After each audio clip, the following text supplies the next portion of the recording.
피난처가 되시고 우리의 힘이 되십니다. 우리의 마음에 어려움이 있을 때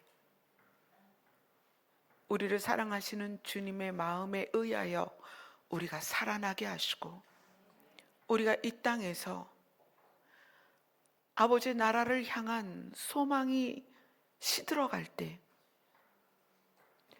우리를 어떤 상황에 있어도 살리고자 하는 하나님의 사랑의 능력이 우리 안에 부어지게 하여 주시옵소서. 그래서 우리의 인생의 걸음걸음이 아버지의 나라를 향하여 방향을 잃지 않고 치우치지 않고 바르게 나아가게 하여 주시옵소서. 예수님 이름으로 기도드리옵나이다. 아멘. 광고를 하나를 드려야 될 것 같아요. 다음 주일 전에 그러니까 돌아오는 이제 토요일이 되겠죠. 그날 교회에서 결혼식이 있어요. 그러니까 남편하고 목회를 할 때 그때는 이제 교회 이름이 민족 성식교회였는데, 그 민족 성식교회일 때 두 커플이 교회 내에서 결혼식을 했어요. 네, 교회가 작았으니까 예식장에서 했죠. 그리고 열린 하늘문 교회로 바뀌고 한 커플이 홍성에 있을 때 결혼을 했어요. 근데 이제 교회가 작으니까 예식장에서 했는데, 이번에는 이사를 와서 그냥 이렇게 봐도 예식장 같지 않아요?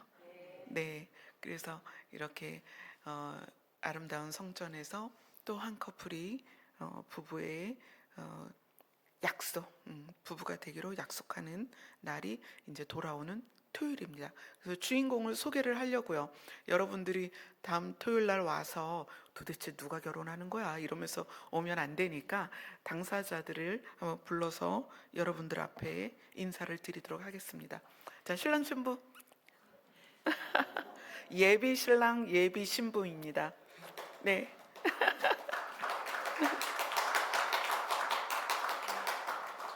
근데 이제 신랑 신부는 소개할 때, 자, 여기 회중을 보시고요. 둘이 손잡아야 돼. 그렇지. 손잡고 차렷 경례. 네. 너무 예쁜 신랑 신부입니다. 네, 이제 들어가세요. 이제 신랑과 신부 얼굴 아셨죠? 교회 와가지고 예식장인데 도대체 누가 신랑이고 누가 신부냐 그러지 마시고요. 우리 너무나 예쁜 신랑과 신부입니다. 그래서 두 사람의 결혼식이 교회에서 있기 때문에 어떤 그 구조적으로 결혼식을 할 수 있는 예식장은 아니기 때문에 우리가 많이 도움이 좀 필요해요. 그래서 주차 관리라든지 하객들 이렇게 들어오시는 관리라든지 이런 도움이 필요합니다. 그래서 아보트 여러분들이 주차 관리를 좀 해주셨으면 좋겠고, 자원해서 해주셨으면 좋겠고, 그리고 하객들은 이제 청첩장에 있는 주소대로 여기 교회 앞에까지 차를 가지고 오시게 될 거예요. 그래서 우리 성도님들은 차를 응봉면사무소에 대놓고 셔틀을 이용해서 올라오시면 될 것 같고요. 그리고 식사는 교회에서 할 수가 없어요. 장소가 좁아서. 그래서 우리 신랑 신부가 준비한 장소가 있어서 식사는 그렇게 옮겨서 하는 것으로 하겠습니다. 예식은 12월 2일 토요일 오후 12시입니다.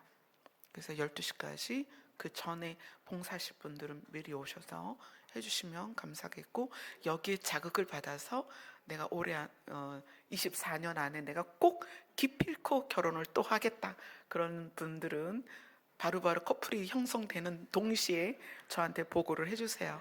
그러면 또 결혼식을 위해서 준비를 해드리도록 하겠습니다. 자, 오늘 말씀 누가복음입니다.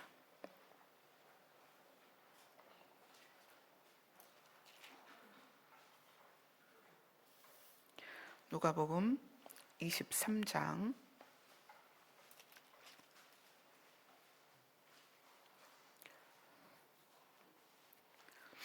26절부터 31절까지입니다. 같이 읽겠습니다. 시작. 그들이 예수를 끌고 갈 때에 시몬이라는 구레네 사람이 시골에서 오는 것을 불러 그에게 십자가를 지워 예수를 따르게 하더라. 또 백성과 및 그를 위하여 가슴을 치며 슬피 우는 여자들의 큰 무리가 따라오는지라. 예수께서 돌이켜 그들을 향하여 이르시되 예루살렘의 딸들아, 나를 위하여 울지 말고 너희와 너희 자녀를 위하여 울라. 보라, 날이 이르면 사람이 말하기를 잉태하지 못하는 이와 해산하지 못한 배와 먹이지 못한 젖이 복이 있다 하리라.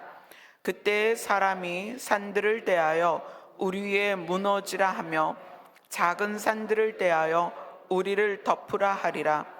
푸른 나무에도 이같이 하거든 마른 나무에는 어떻게 되리요 하시리나. 아멘. 오늘 이 부분은 이제 예수님이 십자가를 지시고 골고다 십자가에 못 박히시기 위해서 가는 길이에요. 근데 예수님이 워낙 채찍에 맞으시고 그리고 몸이 십자가를 더 이상 지고 갈 수 없는 상황이어서 자꾸 쓰러지고 하니까 시몬이라는 사람을 붙들어다가 네가 대신 십자가를 져라. 그래서 십자가를 그 사람이 지고 예수님은 묵묵히 갈 길을 가시고 구레네 시몬 그 사람이 예수님의 뒤를 따라서 가는 장면이 나옵니다.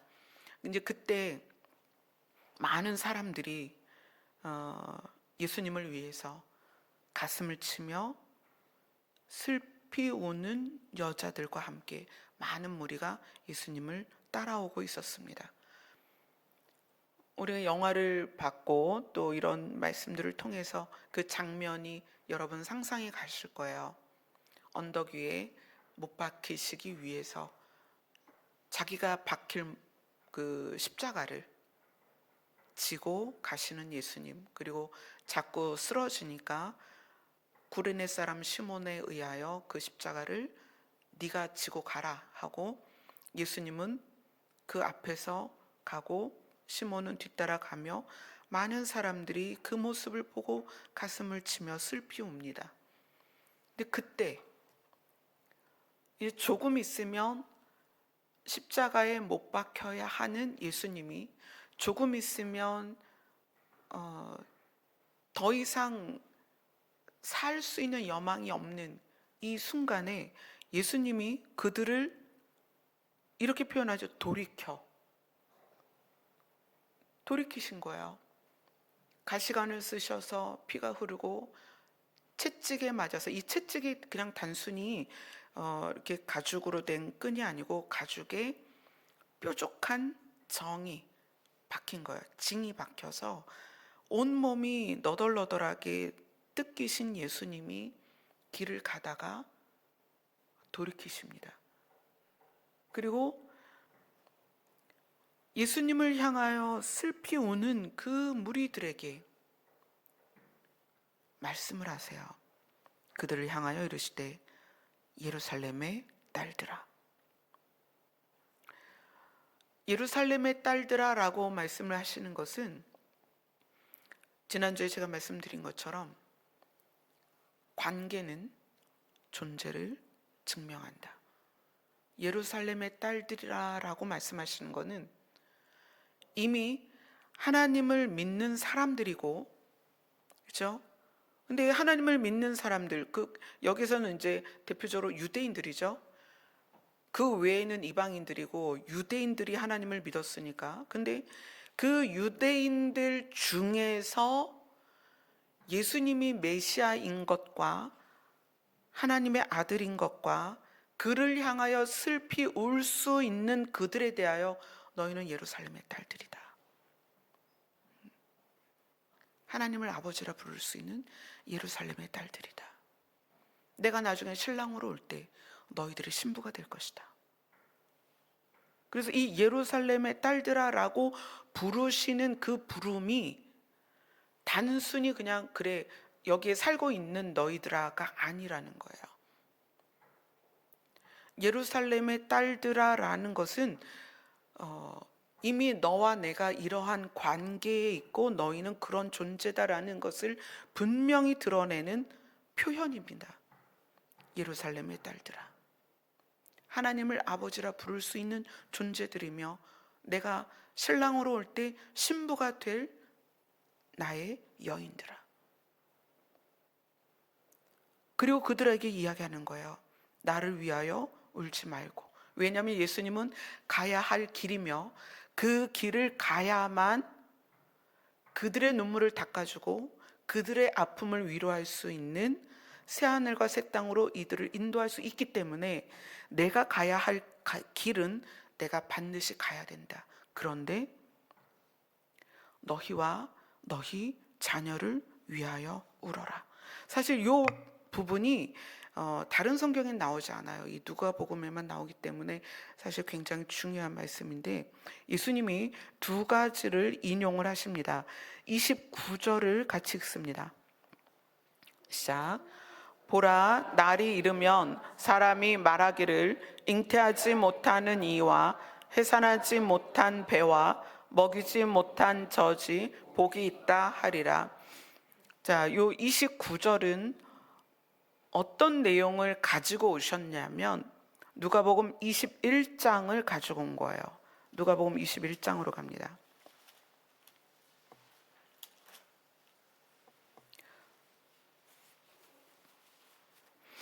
누가복음 21장 20절부터 28절까지입니다.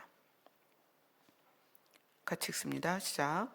너희가 예루살렘이 군대들에게 에워싸이는 것을 보거든 그 멸망이 가까운 줄을 알라. 그때에 유대에 있는 자들은 산으로 도망갈 것이며 성내에 있는 자들은 나갈 것이며 촌에 있는 자들은 그리로 들어가지 말지어다. 이 날들은 기록된 모든 것을 이루는 징벌의 날이니라. 그날에는 아이벤 자들과 젖먹이는 자들에게 화가 있으리니 이는 땅에 그 환난과 이 백성에게 진노가 있겠음이로다. 그들이 칼날에 죽임을 당하며 모든 이방에 사로잡혀 가겠고 예루살렘은 이방인의 때가 차기까지 이방인들에게 밟히리라. 1월 성신에는 징조가 있겠고 땅에서는 민족들이 바다와 파도의 성난 소리로 인하여 혼란한 중에 곤고하리로다. 사람들이 세상에 임할 일을 생각하고 무서워함으로 기절하리니 이는 하늘의 권능들이 흔들리겠음이라. 그때 사람들이 인자가 구름을 타고 능력과 큰 능력으로 오는 것을 보리라. 이런 일이 되기를 시작하거든 일어나 머리를 들라. 너희 속량이 가까웠느니라 하시더라. 예수님께서 마지막 때에 대한 제자들이 그것에 대해서 또 궁금해했고 예수님도 잡혀가시기 전에 반드시 가르쳐야 될 것이 마지막 때에 대한 이야기예요. 그래서 지금 읽은 20절에서 24절까지는 중복된 예언입니다. 중복된 예언이라는 것은 한 번 예언된 것이 다시 나타나고 다시 나타난다는 얘기예요. 그래서 20절에서 24절까지는 실제로 예수님이 이때 십자가 지시기 전에 예언하신 것이 AD 70년에 로마의 티토스 장군에 의해서 실제로 이루어졌죠. 그래서 예루살렘에 있는 이스라엘 사람들이 다 사실은 굶어 죽거나 얼마나 그게 심했으면 갓난 아이를 삶아서 먹었다, 이런 역사적인 고증이 있습니다. 이러한 일이 있다는 것을 예수님이 말씀하시면서 이것을 바로 어디에 이어서 말씀하시냐면 이 예루살렘이 그렇게 군대들의 에워싸여서 멸망하는 것이 이때만 있는 것이 아니고 장차 언제 내가 이 땅에 다시 올 때도 이러한 일이 있을 것이다. 중복된 예언이죠. 자, 이거를 누가복음 19장 41절에서 44절을 한번 볼게요. 누가복음 19장 41절에서 44절 같이 읽습니다. 시작. 가까이 오사 성을 보시고 우시며 이르시되 너도 오늘 평화에 관한 일을 알았더라면 좋을 뻔하였거니와 지금 내 눈에 숨겨졌도다.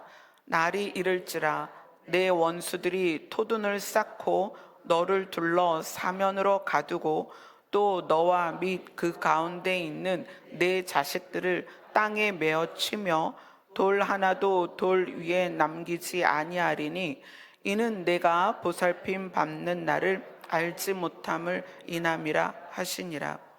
여기에서도 예수님은 이 예루살렘 성이 어떻게 될 것인지를 말씀하십니다. 이때 예루살렘을 향하여 가시면서 또 많은 무리들이 예수님을 찬송하죠.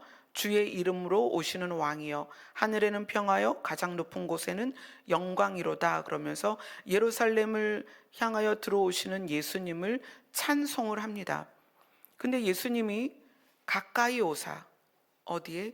예루살렘 성에 가까이 오사 성을 보시며 우십니다. 왜냐하면 그 성이 어떻게 될 것을 아시기 때문에.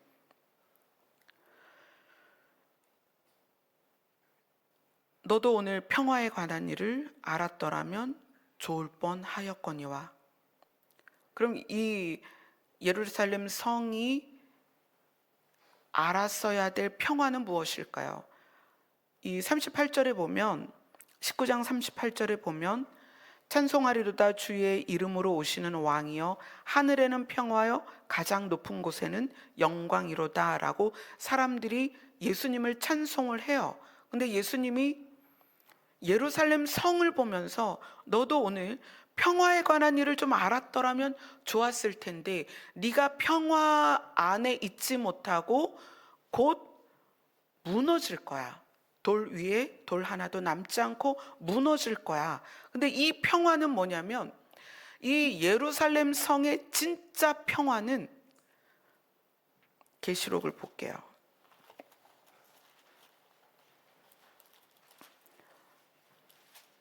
계시록 21장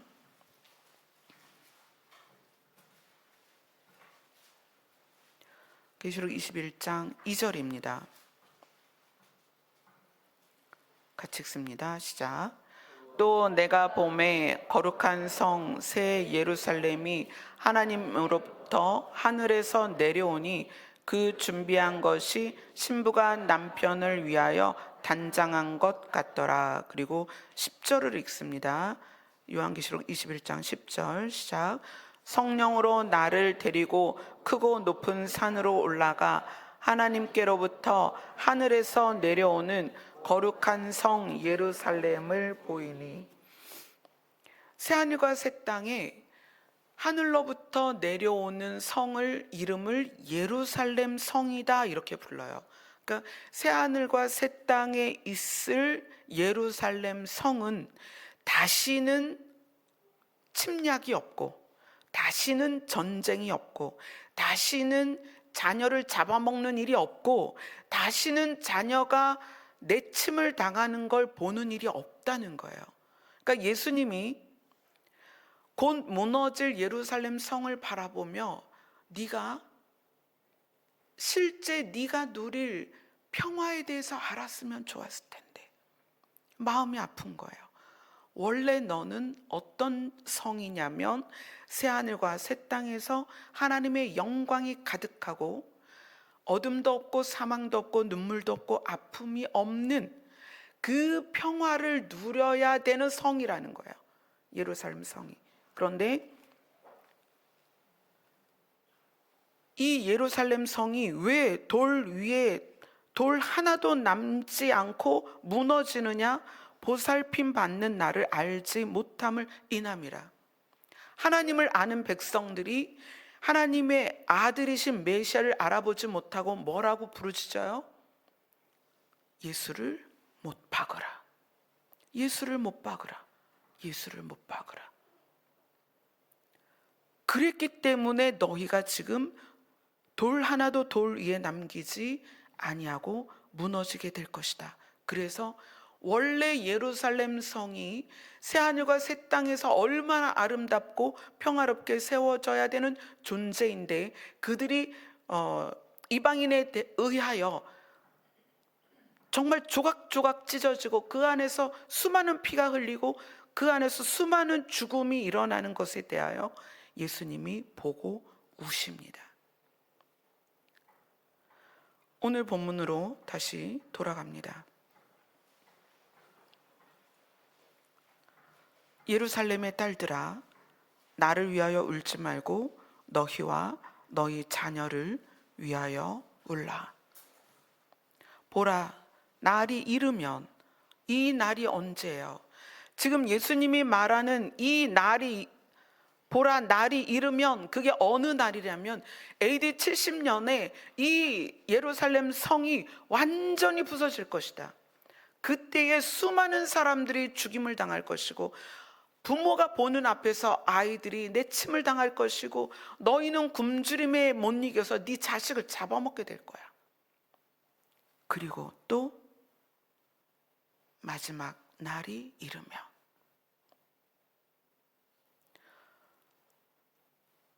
원래 하나님을 믿는 유대인들과 또 이방인 가운데서 믿음으로 말미암아 아브라함의 자손이 된 너희들이 잉태하지 못한 이와 해산하지 못한 배와 먹이지 못한 저지 복이 있다 할 정도로 그렇게 고통스러운 날이 올 것이다. 지금 중복된 예언을 하고 계시는 거예요. 그래서 사실 이 예언이 실제로 AD 70년에 그대로 이루어졌습니다. 그리고 이스라엘 백성은 산산이 흩어져서 2000년을 나라 없이 살다가 다시 나라가 형성이 돼요. 이스라엘은 또 성전을 계획하고 있습니다. 제3성전을 짓기 위해서 제일 많이 협의하는 게 사우디아라비아하고 그런 협의를 하고 있고, 하마스의 공격이나 이러한 것들이 더 깊이 내려가 보면 이 제3성전을 건립하는 것을 건립하지 못하게 하는 어떤 이런 과정에서 일어나는 전쟁들입니다. 이스라엘은 제3성전을 세울 것이고 이 일이 또 한 번 이루어질 것입니다. 그런데 우리가 누구냐면 여러분 자신이 성전입니다. 너희가 성전인 것을 모르느냐? 그러면 이 말씀은 그대로 우리에게도 적용이 됩니다. 만약에 우리가 보살핌을 받는 날에 대한 이해가 없고 보살핌을 받는 날에 대한 거절이 있다면 우리도 우리 자신이 돌 하나도 돌 위에 남지 않고 무너질 것입니다. 왜냐하면 우리도 성전이기 때문에. 그래서 그 날이 오기 전에, 마지막 날이 오기 전에, 예수님의 재림의 날이 오기 전에 우리가 성전으로서 어떻게 해야 돼요? 예수님이 성전에 들어가서 뭘 하셨어요? 성전을 정화하셨어요. 이곳은 만민이 기도하는 집이다. 너희들이 강도의 모임으로 만들어 놨구나. 장사하는 자들의 모임, 자기들의 유익을 위하여 모이는 모임. 그래서 그것을 다 내쫓으셨어요. 비둘기 파는 사람도 내쫓고 동전을 교환하는 자들도 내쫓고. 우리가 정신 차려야 돼요. 예수님이 십자가 지시기 전에 보라 날이 이르면 성전이 어떻게 될 것이다? 돌 하나도 돌 위에 남지 않을 것이다. 우리가 그 날이 이르기 전에 이것에 대하여 인식하고 내가 성전으로서 정화되어 있지 않으면 돌 하나도 돌 위에 남지 않게 될 것입니다. 우리 개인이, 각자가 성전이기 때문에. 자, 그 다음에 예수님이 두 번째 이야기를 하십니다. 30절을 같이 읽습니다. 시작. 그때 사람들이 산들을 대하여 우리 위에 무너지라 하며 작은 산들을 대하여 우리 위를 덮으라 하리라. 이것도 예수님이 다른 데에서 인용하신 말씀이에요. 이게 어디에서 온 말씀이냐면 호세아서입니다. 호세아서 10장 8절입니다.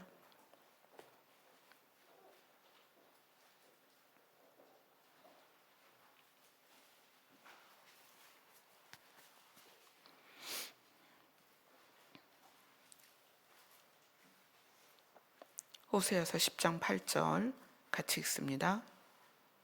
구약성경 1265페이지입니다.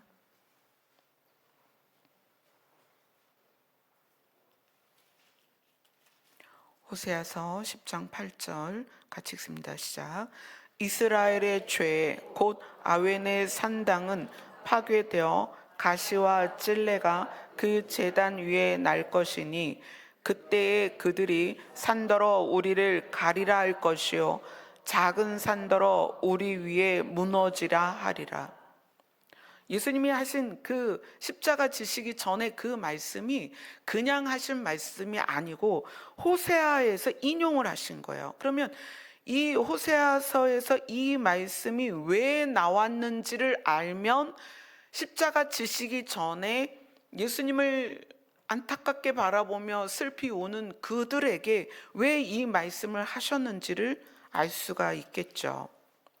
호세아서 10장 1절부터 3절까지를 같이 읽겠습니다. 시작. 이스라엘은 열매 맺는 무성한 포도나무라. 그 열매가 많을수록 제단을 많게 하며 그 땅이 번영할수록 주상을 아름답게 하도다. 그들이 두 마음을 품었으니 이제 벌을 받을 것이라. 하나님이 그 제단을 쳐서 깨뜨리시며 그 주상을 허시리라.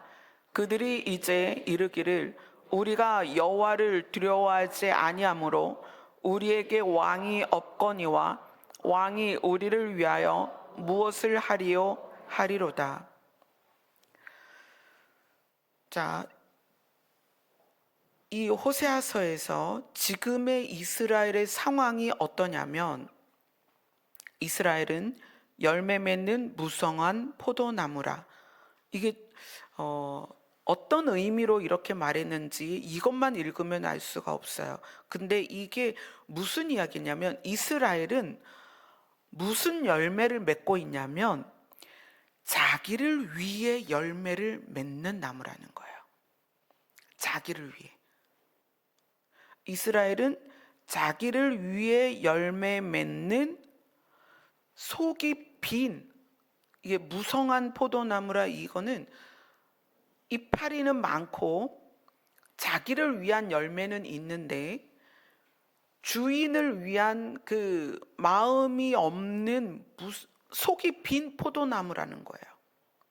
지금 이 이스라엘이. 그러니까 이스라엘은 하나님이 선택한 민족이죠. 너는 내 것이다. 나는 너를 사랑한다. 그런데 그러면 이 관계 안에서 이스라엘이 하나님을 향한 사랑이 있어야 되는데 그 사랑이 없다는 거예요. 하나님을 향한 진심이 없다는 거예요. 그래서 이스라엘은 열매를 맺기는 하는데 자기를 위해 열매를 맺는 속이 텅 빈 포도나무다. 이 표현이에요. 그래서 이 뜻을 모르면 이 내용이 사실 잘 이해가 안 가죠. 다시 말씀드립니다. 이스라엘은 자기를 위한 열매를 맺는 속이 텅 빈 포도나무다. 그래서 그가 열매를 많이 맺을수록, 그러니까 이스라엘이 열매가 생길수록 제단을 많게 하며, 이 제단은 뭐냐면 우상을 섬기는 제단이 많아진다는 거예요. 그러니까 이스라엘이 하나님을 사랑하는 그 사랑이 없으니까 이스라엘의 그 힘이 커지고 이스라엘의 어떤 그 부가 많아질수록 하나님을 향한 마음이 커지는 게 아니라 오히려 우상을 섬기는 제단이 많아진다는 거예요. 그리고 그 땅이 번영할수록 주상을 아름답게 하는도다. 이 주상은 형상이에요. 형상. 우상의 형상. 깎아 만든 우상, 부어 만든 우상, 그런 우상을 말하는 거예요. 그래서 이 10장 1절만 볼 때 이스라엘의 상태, 현재 상태를 정확히 볼 수가 있죠. 이스라엘은 자기를 위해 열매를 맺으며 속이 텅 빈 포도나무다. 그 열매가 많아질수록 오히려 우상을 섬기는 제단을 많이 세우고, 그 땅이 번영할수록 우상의 형상을 아름답게 하는도다. 이스라엘에 공급되는, 그 민족에게 공급되는 그 모든 것이 누구에게로부터 오는 거예요? 하나님께로부터 오는 거예요. 그런데 하나님께로부터 오는 모든 공급을 통해서 살아가는 이스라엘이 하나님께로부터 오는 공급을 받아서 우상을 섬기는 제단을 만들고, 또 하나님께로부터 오는 공급을 받아서 우상의 형상을 깎아 세우고 부어 만들고 거기에 절을 한다는 거예요. 이스라엘의 상황이. 그들이 두 마음을 품었으니, 그들의 마음이 나뉘었으니, 한쪽 마음은 하나님을 알고 한쪽 마음은 우상을 섬기니 이제 벌을 받을 것이라. 이것은 그들이 두 마음을 품었다는 것이 잘못이라는 게 드러나게 될 것이다. 하나님이 그 제단을 쳐서 깨뜨리시며 그 주상을 허시리라. 그들이 이제 이르기를 우리가 여호와를 두려워하지 아니하므로. 하나님의 심판이 오고 심판이 부어지고 있는데, 우리에게 왕이 없거니와 왕이 우리를 위하여 무엇을 하리요? 그러니까 왕이 현재는 없지만 왕이 있다고 해도 하나님의 심판 안에서 우리를 도와줄 수는 없을 것이다 라고 그들이 신세 한탄을 하고 있는 거예요.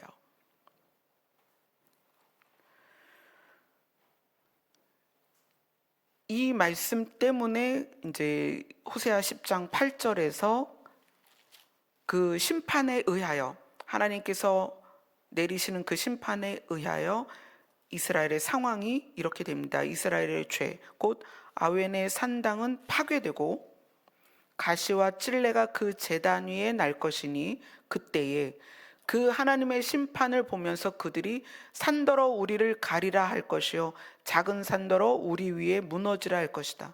심판의 두려움을 피하고 싶은 거예요. 산을 덮어서라도 하나님의 심판을 피하고 싶은 거예요. 예수님이 십자가를 지시기 전에 지금 오늘 누가복음 본문에서 이 두 가지 말씀을 하셨습니다. 보라, 날이 이르면 사람이 말하기를 잉태하지 못하는 이와 해산하지 못한 배와 먹이지 못한 젖이 복이 있다 할 것이다. 차라리 자녀가 없었으면 좋았을 텐데, 내 자녀가 죽임을 당하는 모습과 내 자녀가 남의 손에 의하여 끓는 물에 들어가는 모습을 보게 될 것이다. 그때 사람들이, 자, 여기에서 이제 29절 30절에서 공통적으로 나오는 게 사람이 이렇게 나오죠. 29절에도 보라, 날이 이르면 사람이, 30절에도 보면 그때의 사람이. 예수님을 따르는 자들에게는 관계를 분명히 하세요. 예루살렘의 딸들아. 그런데 그날에 이르면 사람이, 그때의 사람이. 그럼 이 사람은 관계가 형성이 안 돼 있는 거예요. 관계가. 그죠? 예루살렘의 딸은 하나님과 관계가 형성이 돼 있는 거예요. 그 관계가 형성된 자들에게 예수님이 예언을 말씀을 해주시는 거예요. 그런데 그 날에 또는 그때에 심판 가운데 있는 사람들은 사람이라고 표현되었다는 것은 관계가 형성이 안 됐다는 거예요. 그래서 예수님 말씀하시죠. 주여 주여 하는 자마다 다 천국에 올 것이 아니다. 나는 너희를 모른다 할 것이다. 모른다. 너랑 나랑 관계가 없다. 그 얘기예요. 그러니까 심판이 부어지는 때에 사람이라고 불려지는 그 무리 안에 교회 다니는 사람이 하나도 없겠냐는 거예요. 아닙니다. 29절과 누가복음 23장 29절과 30절에 해당하는 사람 중에는 교회 다니는 사람이 숱하게 많다는 거예요. 그런데 예수님은 그때의 사람에게는 관계를 적용시키지 않습니다. 지금 예수님을 보며 우는 무리들에게는 예루살렘의 딸들아라고 관계를 얘기하세요. 관계는 존재를 증명한다. 그들은 예수님과 관계가 있는 거예요. 그들은 예루살렘의 딸이라는 존재들입니다. 예수님의 신부가 될 것이고 하나님의 자녀입니다. 그러나 심판이 오는 때에 그 날에는 하나님과 관계가 형성되지 않았기 때문에 그냥 사람이라고 부르는 거야. 사람.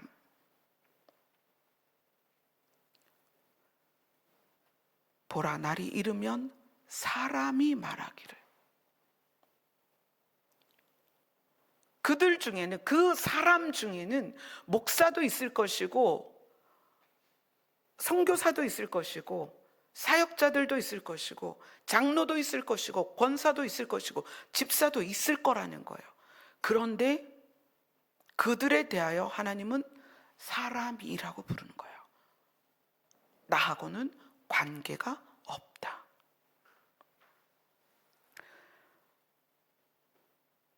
31절을 같이 읽겠습니다. 누가복음 31절입니다. 시작. 푸른 나무에도 이같이 하거든 마른 나무에는 어떻게 되리요 하시니라. 이 푸른 나무와 마른 나무는 어떤 의미냐면, 푸른 나무는 예루살렘의 딸들이라고 호칭이 되는 하나님과 관계된 사람들이에요.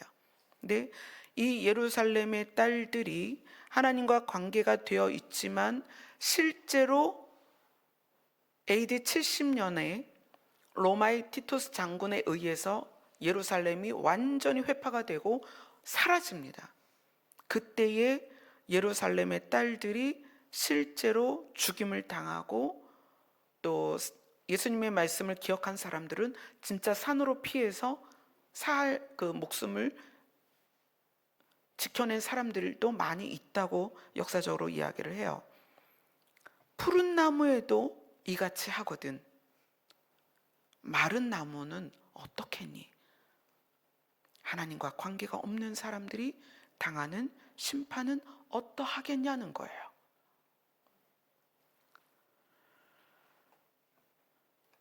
이번 주 화요일날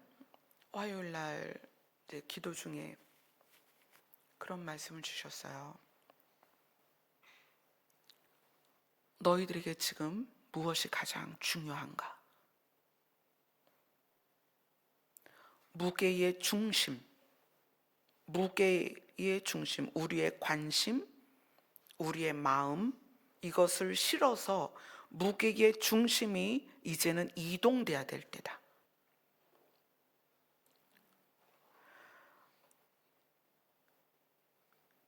산들을 대하여 우리 위에 무너지라, 작은 산들에 대하여 우리를 덮으라고 말했던 호세아서의 그 이스라엘 사람들이 어떠했어요? 하나님으로부터 공급받는 부로 제단을, 이방신을 섬기는 제단을 쌓고 그들에게 부어지는 부로 우상을 아름답게 만들었다는 거예요. 갈라디아서 6장에 보면 바울은 그런 표현을 해요. 육체의 모양을 내려 하는 자들. 육체의 모양을 내려 하는 자들. 그게 뭘까요? 거기에서는 대표적으로 할례를 주장하는 거예요. 할례를 받아야 돼. 그게 하나님의 뜻이야. 할례를 받는 것을 하나님이 기뻐하시는 것이야 라고 말을 합니다. 그래서 그것을 단순히 할례라고 표현하지 않고 통틀어서 바울은 그렇게 얘기합니다. 육체의 모양을 내려 하는 자. 그것과 반대되는 개념이 뭐냐면 마음의 할례를 하는 것입니다. 근데 우리는, 저도 사실 신앙생활을 55년을 했는데 하나님께서 말씀을 부어주시기 전까지는 저도 육체의 모양을 내는 사람이었습니다. 교회에 가서 모든 예배에 참석하고 기도도 크게 해야 되고 버는 수입의 대부분을 헌금을 해야 되고 사역을 정말 쓰러질 정도로 사역을 감당해야 되고, 이런 것이 하나님이 저를 기쁘게 보시는 조건이라고 생각했어요. 그래서 교회 갈 때 뭐 깨끗한 옷을 입는 거, 또 어떤 일들을 내가 교회 안에서 위치를 가지고 사역을 하는 거, 이런 모든 것들에 대해서, 그래서 은사를 받고 은사로 사역을 하고 이런 것들이 하나님이 기뻐하시는 것이다 라고 생각을 했어요. 그런데 육체의 모양을 내면 마음이 강팍해집니다. 왜 그러냐면 육체의 모양을 내면 육체의 모양을 내지 않은 사람이 눈에 거슬려요. 참 신기한 거예요. 그래서 할례파들은 할례받지 않은 자들에 대하여 마치 이방인을 대하듯이 하고, 할례받지 않으면 이방인들을 짐승 취급하듯이 그렇게 짐승 취급을 했다는 거예요. 그런데 지금도 마찬가지로 육체의 모양을 내려 하면 시각이 그렇게 변해요. 그래서 아니 어떻게 주일을 빠질 수 있어? 여러분, 제가 주일 문제가 언제 저한테 큰 충격으로 다가왔냐면, 남편이 2012년 6월에 말기암 선고를 받았어요. 말기암 선고를 받고 아산병원에서 바로 입원을 하게 했어요. 저는 그때까지, 태어나서 그때까지 주일을 교회 안 간 상태로 다른 공간에 있었던 경험이 없어요. 모든 예배를 빠져본 적이 없는데, 어릴 때부터. 근데 남편은 목사고 저는 사모인데 병원에 있어야 되는 거예요. 남편이 입원을 했고, 그때 6월인가에 입원해서 성탄절을 지나고 퇴원했으니까 얼마나 병원에 오래 있었어요. 사실 아산병원에서도 이렇게 오래 있기가 어려운데 뭐 병원에 무슨 빽 있냐고 물어보시더라고요, 주변 환자들이. 근데 빽이 전혀 없는데도 남편의 상황이 그랬어요. 병원에 있어야 하는. 주일이 됐어요. 남편은 목사인데 교회를 못 가고 있죠. 저는 사모인데 교회를 못 가고 있는 거예요, 병원에서. 근데 그 아산병원 안에 의료진과 그 병원 시스템이 운영되도록 하는 돕는 사람들, 식당, 청소 또는 침대를 이동시키는 돕는 분들, 그리고 환자, 그리고 보호자. 제가 볼 때는 병원이 워낙 크니까 그 인원만 해도 수천 명 내지는 수천 명이겠죠? 그 많은 사람들이 주일이 되었는데, 그들 중에 또 상당수가 하나님을 믿는 사람일 텐데 누구도 교회를 못 가는 거예요. 거기서 저는 충격을 받았어요. 저는 교회 안에 있어야만 하나님이 기뻐하신다라고 생각했는데, 교회 안에 있어야만 그것이 하나님을 믿는 도리라고 생각했는데,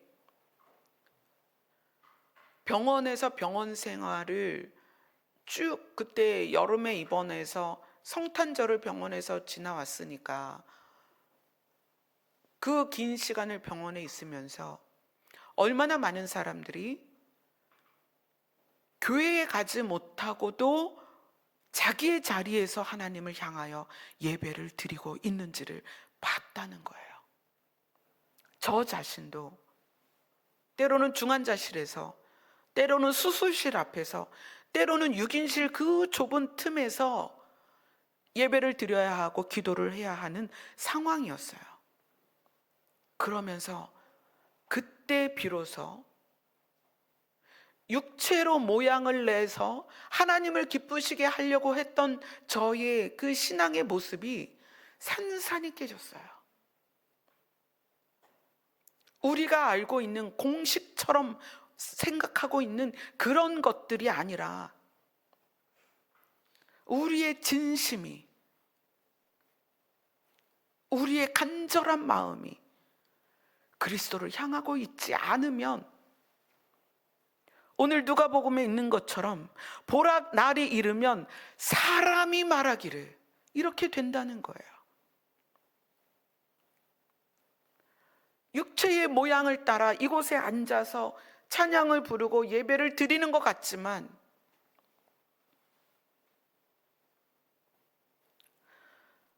마음의 할례를 행하지 않으면,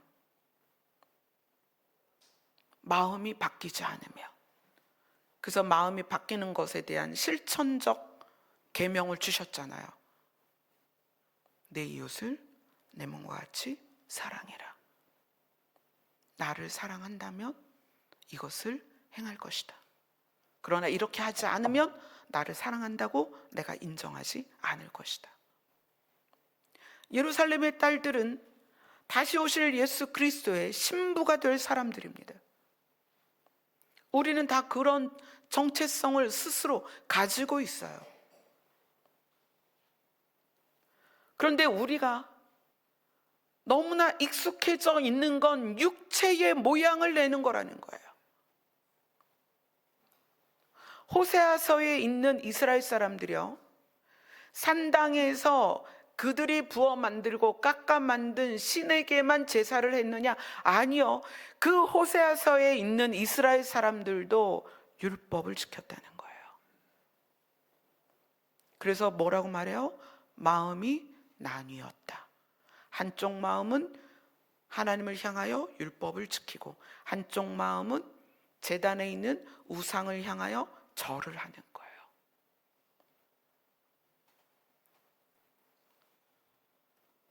우리의 마음이 온전히 하나님을 향하지 않으면 예수님이 말하시는 그때에 우리는 예루살렘의 딸이 아니라 사람이 될 것입니다. 푸른 나무가 아니라 마른 나무가 될 거라는 거예요. 유튜브에서 많은 그 외침들이 있어요. 이렇게 해야 된다, 저렇게 해야 된다.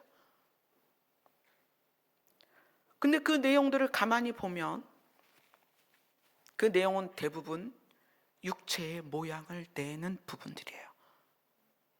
여러분, 육체의 모양을 내는 것으로 하나님을 감동시킬 수 없습니다. 이걸 분명히 아셔야 돼요. 하나님을 감동시키는 것은 여러분의 마음이 그리스도의 마음으로 변해야 감동이 되는 거예요. 여러분이 하나님을 기쁘시게 하려면 여러분의 마음이 그리스도의 향기가 나는 마음으로 바뀌어야, 그래야 그것이 하나님의 기쁨이 되는 거예요. 여러분의 기도가 어떨 때 흡양하실까요? 그리스도의 향기가 배어있는 기도여야 된다는 거예요. 육체의 모양을 낸다는 것은 호세아서에서 있는 그들과 같은 거예요. 이스라엘 백성들이 하나님을 사랑하지는 않는데 복은 받고 싶고, 그러니 율법은 지키되 우상에게 또 절하는 거예요. 여러분의 마음의 중심이 어디에 더 무게를 두고 있는지 살피셔야 됩니다. 이제 조만간 세상을 크게 흔드는 일들이 뻥뻥 터질 거예요. 제가 마지막 때에 대해서 환상을 볼 때에는 예전에 드론에 대한 것도 말씀을 해드렸을 거예요. 그때는 워낙 오래전이니까 한 남편 돌아가시기 전이니까요. 10년도 더 됐죠. 그때 꿈을 통해서 마지막 때에 있을 일들을 순차적으로 많이 보여주셨어요. 한 번은 꿈에 큰 빌딩 안에 들어있는데, 빌딩이 보통 이렇게 전면 다 유리잖아요. 근데 유리 밖으로 아주 작은 물체들이 날아오는 거예요. 근데 그 날아오는 모습을 보면서 저건 새도 아니고 곤충도 아닌데 저게 뭐지? 근데 그게 날아와서 광선을 쏴서 사람을 죽이는 거예요. 그래서 막 도망가고 그 홀에 있던 사람들이 숨고 막 아수라장이 됐는데, 한 12, 13년 전만 해도 드론에 대한 이름도 알 수 없는 그런 때였죠. 근데 지금은 그 드론 기술이 발달해서 살상용, 그죠? 살상용 드론이 실제로 운영이 되고 있습니다. 그리고 마지막 때에 대한 그 비전들 중에는 지진이 있었어요. 굉장히 큰 지진이에요. 하나는 일본이고 하나는 캘리포니아예요. 그래서 제가 그때만 해도 가까운 사람들한테 일본하고 캘리포니아하고 지진이 나면, 큰 지진이 나면 때가 됐구나라고 생각을 해라. 그 이제 동일본 대지진 2011년인가요? 그때 한 번 있었죠. 근데 이제 그거보다 훨씬 더 센 게 올 거예요. 아마 도쿄 직하 지진이 아닐까 싶은데, 그거하고 후지산하고 연계돼서 아마 일본에 엄청 큰 지진이 조만간 있을 거예요. 그것과 이제 캘리포니아에 있는 미국 서부죠. 그쪽에 큰 지진하고, 그러니까 이렇게 표현하셨어요. 새끼를 잃은 곰이, 곰의 발의 힘이, 사람은 이제 악력이라고 하는데, 곰의 앞발의 힘이 1톤을, 아니, 그죠? 1톤 이상의 힘이 된다고 그래요. 그 정도로 그 앞발의 힘이 세대요. 근데 이렇게 표현하셨어요. 새끼를 잃은 곰이 떡갈나무를 치듯이 그렇게 땅을 가를 것이다. 그렇게 말씀을 주셨어요. 지금 이제 우리는 곧 그러한 일들을 보게 될 것입니다. 그리고 또 하나는 홍수예요. 홍수인데 너무 많은 물들이에요. 그러니까 비전 중에 제가 이렇게 버스에 앉아 있으면 버스에 물이 차오르고, 길을 가면 저 위에서부터 엄청난 물이 내려오고. 근데 그런 비전들을 지금 생각해 보면 지금 세계 곳곳에서 일어나는 물로 인한 홍수들이 그때 봤던 비전들이구나, 그런 생각이 들어요. 그래서 참 우리 입장에서는 이것이 두렵기도 할 텐데, 그러나 바꿔서 생각하면 우리가 예루살렘의 딸들이며 푸른 나무로서의 정체성을 가지고 마음의 할례를 하고 예수 그리스도를 향하면 우리는 어떤 세대냐면 죽음을 보지 않고 영화롭게 변하는 세대가 될 것입니다. 어제 저녁에 73세 어르신하고 통화를 했어요. 그 어르신은 거의 40년을 그 대학생 선교 단체 간사로 이렇게 교육을 담당하시는 분이셨어요.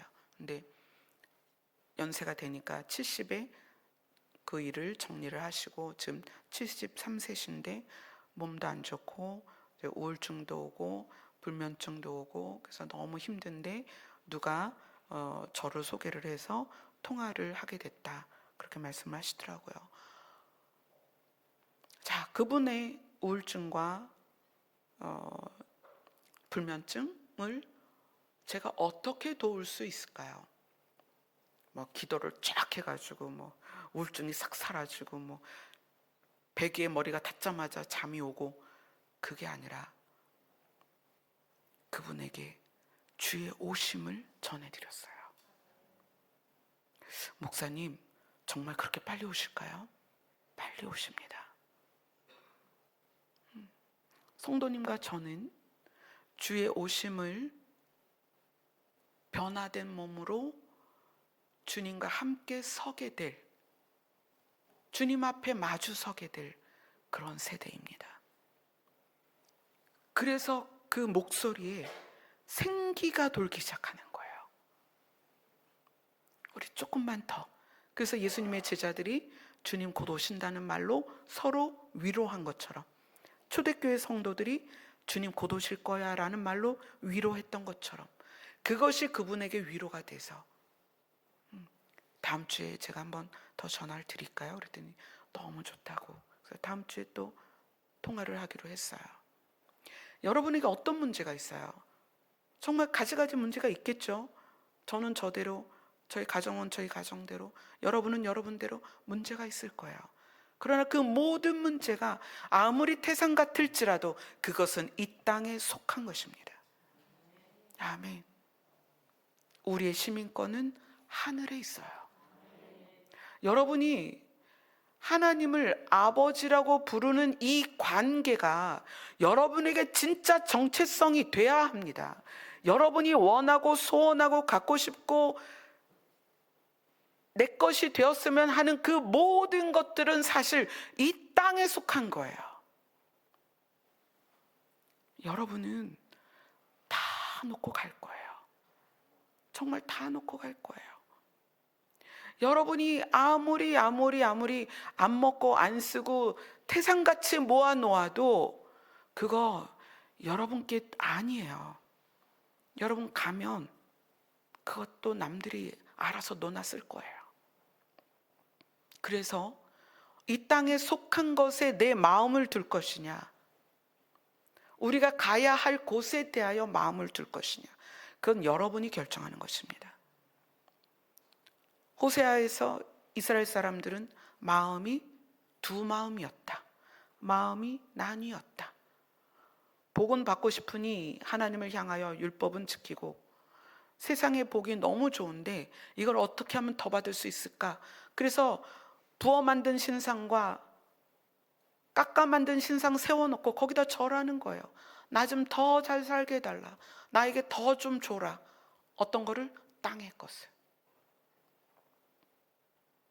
그런데 그들에 대하여 예수님은 분명하게 그런 자들은 나와 관계가 없다. 그래서 뭐라고 표현한다? 사람이라고 표현했다는 거예요. 불특정 다수. 예루살렘의 딸들은 특정한 관계가 있는 거예요. 그러나 심판 때의 사람은 불특정 다수예요. 내가 너를 모른다는 거예요. 저는 여러분들이 육체의 모양을 내려 하지 않았으면 좋겠습니다. 여러분, 육체의 모양을 낼수록 사나워지고요, 육체의 모양을 낼수록 욕심이 생겨서, 그래서 호세아서에서 뭐라고 그래요? 이스라엘 사람들이 자기들이 번영하면 번영할수록 그걸 들고 어디로 간다? 우상의 신상 앞으로 간다. 왜? 욕심이 더 생기는 거예요. 내가 더 부자가 되고 싶습니다. 그런데 그것을 태산처럼 쌓아놓아도 때가 되면 우리는 그거 다 두고 가는 거예요. 그래서 예수님이 부자 청년을 만났을 때 네가 율법을 다 지켰다면 어떻게 네가 부자가 될 수 있니? 역설적인 표현을 하십니다. 제가 여러분들에게 재산을 내놔라 그 얘기가 아니에요. 육체의 모양을 내지 말고 마음의 모양을 내라는 거예요. 무엇으로?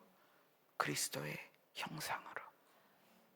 그래서 여러분이 어디를 가든 여러분의 명품과 여러분의 헤어스타일로 여러분을 어필하는 것이 아니라 여러분의 마음에 새겨져 있는 그리스도의 형상으로 여러분 자신을 어필하라는 거예요. 그래서 누가 보든 저 사람은 믿는 사람이다. 누가 보든 저 사람은 그리스도인이다. 누가 보든 저 사람은 하나님의 사람이다. 그래서 예수님이 우리를 볼 때 예루살렘의 딸들이여 라고 불러주셔야 되지 않겠냐는 거예요. 사랑하는 나의 신부여 라고 불러주셔야 되지 않겠냐는 거예요. 그러한 관계로 불러주시지 않으면 우리의 존재를 증명할 길이 없다는 거예요. 그래서 뭐라고 부르느냐? 불특정 다수에게 말하는 사람이라는 표현을 하셨다는 거예요. 너무나 두렵지 않아요? 주님 오시는 날 우리가 그 사람의 무리 안에 들어있어서 불특정 다수의 그 사람들 속에 우리가 있다면 그러면 우리는 심판의 대상이 되는 거예요.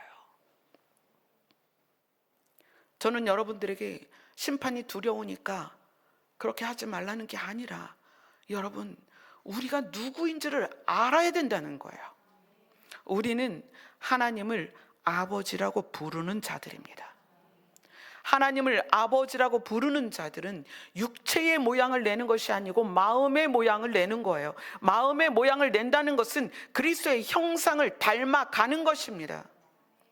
그래서 그리스도의 형상을 닮아가니까 그 사람과 가까이 하면 그리스도의 향기가 나요. 그래서 그런 자들이 모인 곳은 그리스도의 계절이 있는 거예요. 그것이. 그래서 누군가 우리 공동체에 들어왔을 때 이곳에서 그리스도의 향기를 맡아야 되는 거예요.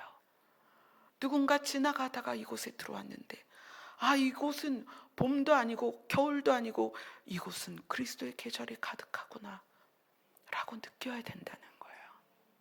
아멘. 여러분의 정체성이 예루살렘의 딸이 될지 사람이 될지는 이제 여러분의 마음의 무게중심을 어디에 둘 것이냐, 그것으로 여러분의 정체성에 대한 증명, 그것을 하게 될 것입니다. 아멘. 기도하겠습니다.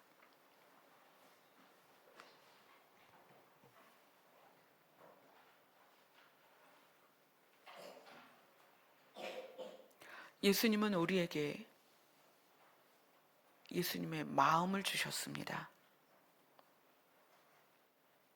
예수님의 마음이 우리 안에서 살아 역사할 때에 그것이 드러나는 것을 열매라고 합니다. 그 열매가 그리스도의 모습이기를 소원합니다. 우리의 삶 가운데 나의 모양을 위하여 사는 것이 아니라 내 안에서 그리스도의 모양이 드러날 수 있는 삶을 사는 예루살렘의 딸들이 되게 하여 주시옵소서. 예수님 이름으로 기도드리옵나이다. 아멘. 예루살렘의 딸이 되기를 소망하며 찬양 올려드리겠습니다.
모양을 내는 것이 아니라 마음의 모양을 내려면 그 마음을 십자가의 못에 박아야 돼요. 나라는 존재가 어떤 모양으로도 드러나지 않고 온전히 거기에 십자가로 모양을 내야 돼요. 당연히 여러분 살아있으니까 감정도 있고 분노도 있고 억울함도 있고 속상함도 있을 거예요. 그런데 그것을 하늘의 것으로 위로받는 예수 그리스도의 마음을 보시라는 거예요.